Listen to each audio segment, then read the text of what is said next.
रामपुर नामक गांव में सुमन अपने सास ससुर और पति के साथ रहती थी। एक दिन सुमन अपने लिए साड़ी लेने के लिए एक दुकान पर जाती है और दुकान वाले भैया से कहती है, भैया एक अच्छी सी साड़ी दिखा दो। हाँ हाँ बहन जी, साड़ी दिखाना ही तो मेरा काम है। आप 2 मिनट रुकिए, मैं अभी आपको ऐसी साड़ी दिखाता हूँ जिसे देखकर आपका मन यही कहेगा कि ये साड़ी तो सिर्फ मेरे लिए ही बनी है। उसके बाद दुकानदार को साड़ी लाता है और सुमन को दिखाते हुए बोलता है, ये देखिए बहन जी, ये साड़ी आप पर बहुत अच्छी लगेगी। भैया ये साड़ियाँ ठीक तो है पर कुछ ज्यादा खास नहीं है, कोई अच्छी साड़ी दिखाओ ना। भैया वो देखो, वहां पे जो साड़ी रखी है वो अच्छी लग रही है, एक बार जरा वो साड़ी दिखाना। बहन जी वो साड़ी थोड़ी महंगी है। भैया आप दिखाओ तो सही, देखने के बाद ही तो लेने का सोचूंगी ना। सुमन के कहने पर दुकानदार उसे वो साड़ी दिखाता है और वो साड़ी सुमन को बहुत ज्यादा अच्छी लगती है। भैया ये साड़ी बहुत ही प्यारी लग रही है, कितने की है ये? बहन जी पूरे 12,000 की है ये साड़ी। क्या 12,000? भैया ये 12,000 की साड़ी कौन पहनता है? 12,000 आपको महंगी लग रही है? अरे ये तो बहुत सस्ती है, लोग तो लाखों की साड़ियाँ पहनते हैं। लेकिन आपको तो ये पसंद आ गई है ना, तो इसे मैं पैक कर देता हूँ। अरे नहीं नहीं भैया, इसे पैक क्यों करना? अरे मैं तो बस 600-700 तक की साड़ी लेने आई थी, इतनी महंगी साड़ी लेने के लिए तो मेरे पास पैसे ही नहीं है। रहने दो भैया, कोई बात नहीं। जब आप लोगों को लेना ही नहीं होता तो बोलती क्यों हो? हैसियत होती नहीं साड़ी लेने की और चले आते हैं मुंह उठाकर। अपनी हैसियत देखकर दुकान में जाया करो। भैया आप ये कैसी बातें कर रहे हो? मैंने तो बस वो साड़ी देखने के लिए ही तो मांगी थी। अगर मेरे पास इतने पैसे होते तो मैं ये साड़ी क्यों नहीं लेती? अब क्या दिखाने के भी पैसे लोगे आप? जब आपको कुछ लेना ही नहीं था तो आपने मेरा टाइम क्यों खराब किया? आपको पता है आपकी वजह से मेरा कितना समय खराब हुआ है। आपकी तो पूरे खानदान ने कभी इतनी महंगी साड़ी नहीं देखी होगी। चलिए अब आप जाइए यहाँ से, मेरा और दिमाग खराब मत कीजिए। सुमन को उस दुकानदार की बातें बहुत बुरी लगती है और वो मुंह लटकाकर घर वापस आ जाती है। सुमन को ऐसे उदास देखकर सुमन का पति राकेश और सास बिमला आते हैं और बिमला सुमन से कहती है, अरे बहू क्या हुआ, सब ठीक तो है ना? तू कुछ उदास सी लग रही है। हाँ माँ जी, आज मैं एक दुकान पे गई थी साड़ी लेने, जहाँ मैंने एक बहुत अच्छी साड़ी देखी जो मुझे बहुत पसंद आई थी, लेकिन वो ना कुछ ज्यादा ही महंगी थी और दुकान वाले ने मुझे जलील करके भगा दिया।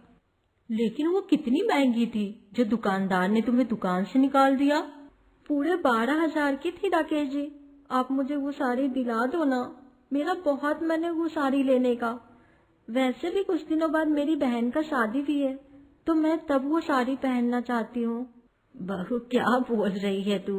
तुझे पता तो है ना, अरे हम अपने घर का पूरा सामान भी बेच देना तब भी 12,000 रुपए जमा नहीं होंगे, और तुझे 12,000 की साड़ी चाहिए? माँ सही कह रही है, ये इतनी महंगी चीजें हम गरीबों के बस की बात नहीं है। आप लोग क्या मेरी खुशी के लिए इतना भी नहीं कर सकते? बस 12,000 की तो साड़ी है वो। बहू अगर खुशी 12,000 रुपए में आग लगाने से मिलेगी तो बहू तू ना दुखी ही रह ले। सुमन की सास और पति दोनों ही सुमन को साड़ी दिलाने से मना कर देते हैं। ये देखकर सुमन को और भी ज्यादा ठेस पहुंचती है, जिसके बाद अगली सुबह सुमन जल्दी से घर का काम करती है और फिर पापड़ और अचार बनाने लगती है। इधर बिमला की जब आँख खुलती है और जब वो अपनी बहू को अचार पापड़ बनाते हुए देखती है तो बिमला अपनी बहू से कहती है, बहू अरे ये तू क्या कर रही है? माँ जी अब आप लोग तो मुझे वो 12,000 की साड़ी दिलाने से रहे, तो मुझे खुद ही अपने लिए कुछ न कुछ करना पड़ेगा ना, इसलिए मैं अचार पापड़ बनाकर गांव में बेचा करूंगी। सुमन सिर्फ अचार पापड़ ही नहीं बल्कि लोगों के कपड़े सिलने का काम भी शुरू कर देती है। 1 महीने बाद सुमन के पास पूरे 12,000 रुपए जमा हो जाते हैं और सुमन उन पैसों को गुल्लक में डाल देती है। ये देखकर राकेश कहता है, खुद के लिए एक साड़ी के लिए तुम इतनी मेहनत कर रही हो, ये देखकर मुझे बहुत अच्छा लगा। हाँ बहू, तू अपने किसी शौक को पूरा करने के लिए पति का खून जलाने के बजाय खुद मेहनत कर रही है। सच में ये देखकर मुझे भी काफी खुशी हुई। सुमन को मेहनत करते हुए देखकर विमला और राकेश दोनों को ही काफी अच्छा लगता है, इसलिए अब वो दोनों भी सुमन को हर काम में मदद करते हैं।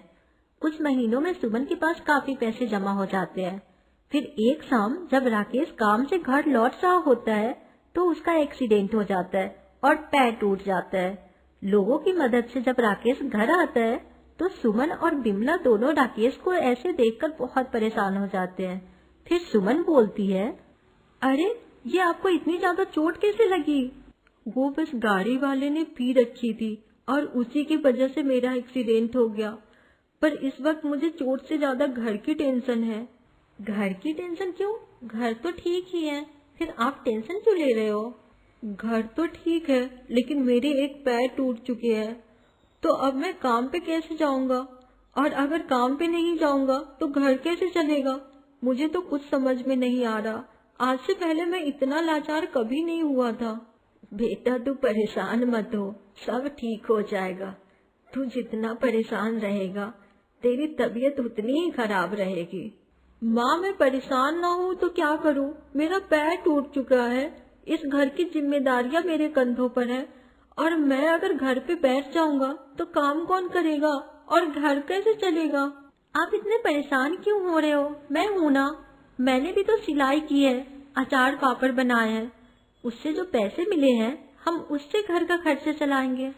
लेकिन वो पैसे तो तुम अपनी शादी के लिए जमा कर रही थी ना, मैं उन पैसों को हाथ नहीं लगा सकता, मुझे कुछ और सोचना चाहिए। आप सही कह रहे हो, अब से आप जो भी पैसे लाओगे वो आप मुझे मत देना, मैं कैसे हाथ लगा सकती हूँ उन पैसों को? ऐसी बात नहीं है सुमन। हाँ तो ऐसी बात नहीं है तो आप चुप हो जाइए और मेरे उन पैसों को हम घर के कामों में इस्तेमाल करेंगे। सुमन अपने जमा किए हुए पैसे घर के खर्च में लगा देती है। कुछ दिनों बाद राकेश का पैर ठीक हो जाता है और वो वापस काम पर जाने लगता है। उसके बाद सुमन फिर से अपनी शादी के लिए पैसे जमा करने लग जाती है। अब सुमन अपनी बहन की शादी से कुछ दिन पहले सारे पैसे गिनती है और रोने लग जाती है।